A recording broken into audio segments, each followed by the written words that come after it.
Hi everybody, welcome to the second ever video bulletin to go along with the electronic bulletin in words that you have somewhere in your world because you got there to click to this. I am Jeff Bunchu, 6th generation vintner here on my family's property in Sonoma, California. Southeast corner of Sonoma to be specific. The mountain range behind me is the Mayacamas that separate Napa and Sonoma all the way north to south. But I digress, because I'm really here to reinforce a couple things in the bulletin and not to really spin off in my own way, which happens all too easily every day, every hour. First and foremost, it's new year, new president. Why not bring a new winemaker into the equation? And we did. His name is Keith Emerson, and because he's having a baby, he can't be here for me to interview in person, so I brought a nice little picture of him. And I'm not going to faux interview him like I was tempted to. There he is right there. That's Keith Emerson.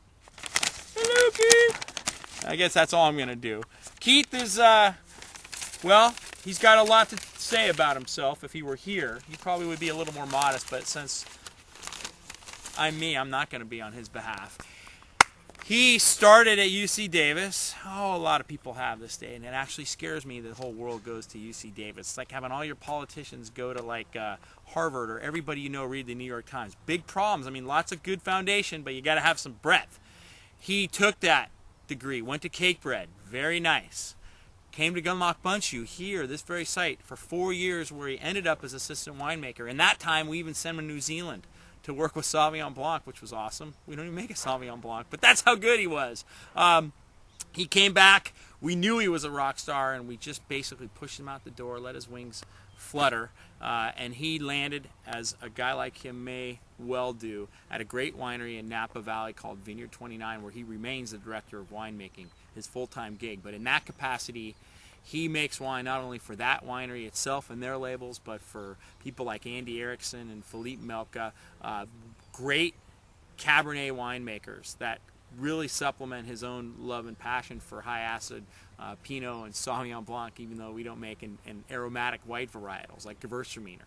He's worked there now a number of years, and every harvest has essentially sucked up not only his own take on what's going on in the vintage, but he's working with a number of different growers. I don't know how many different lots from our region, and he has a great understanding of what goes on in the world, and then he has this memory that allows him to remember verbatim what we do here on Rhine Farm. And so when I approached him early on about taking this role, he jumped in.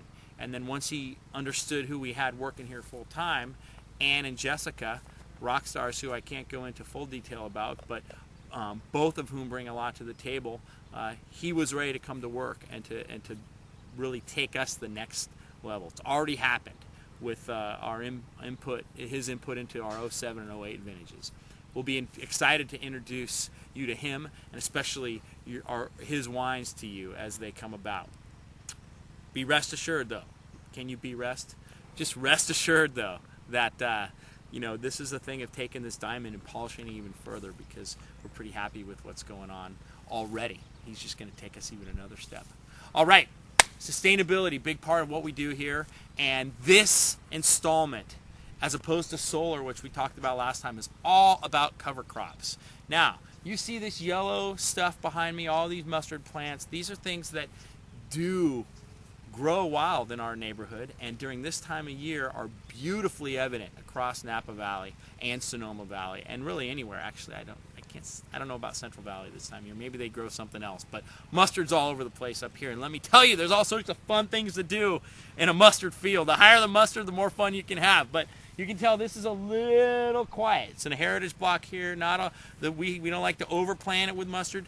Yes, you heard it right. We plant it with mustard. It's a cover crop that is perfect for this site because the soil's a little compacted.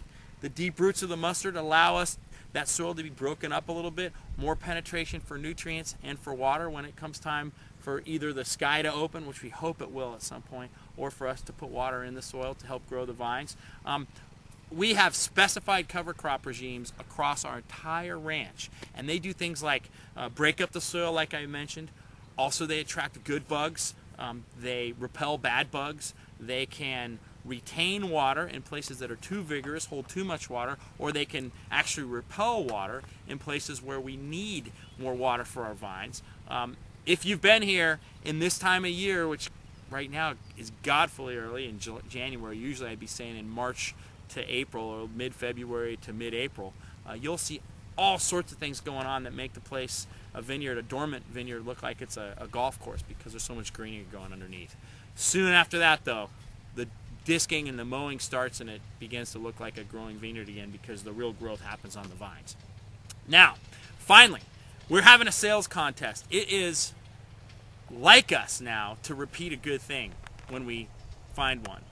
We have, don't worry, there's a tractor going by, and we're not going to make you look at him, but take our word for it that that's not a golf cart on the way to the 18th fairway. That's really a tractor. We have this deal where in March 12th, on March 12th, 1858, it's just a little thing happened like my family signed the papers to the whole property that we're on. A little detail like that. Only 6 generations. Anyway, it worked so well to commemorate that with a sample day and a promotional month last year that we're doing it again this year.